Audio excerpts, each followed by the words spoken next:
بسم اللہ الرحمن الرحیم۔ حضرت عبداللہ بن مسعود رضی اللہ تعالیٰ عنہ کہتے ہیں کہ رسول اللہ صلی اللہ علیہ وآلہ وسلم نے فرمایا، تم میں سے کون ہے جو اپنے مال سے زیادہ اپنے وارث کا مال پسند کرتا ہے؟ لوگوں نے کہا، اے اللہ کے رسول، ہم میں سے کوئی بھی اپنے مال سے زیادہ اپنے وارث کا مال پسند نہیں کرتا۔ آپ صلی اللہ علیہ وآلہ وسلم نے فرمایا، جان لو کہ تم میں سے کوئی بھی شخص ایسا نہیں جسے اپنے مال سے اپنے وارث کا مال زیادہ پسند نہ ہو۔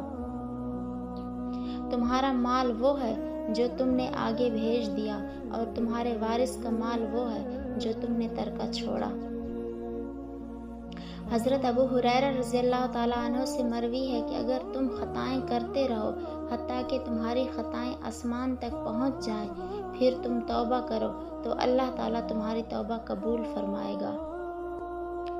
حضرت جابر رضی اللہ تعالیٰ عنہ سے مروی ہے کہ اگر ابن آدم اپنے رزق سے اس طرح بھاگے جس طرح موت سے بھاگتا ہے، تب بھی اس کا رزق اسے پا لے گا جیسے موت اسے پا لیتی ہے۔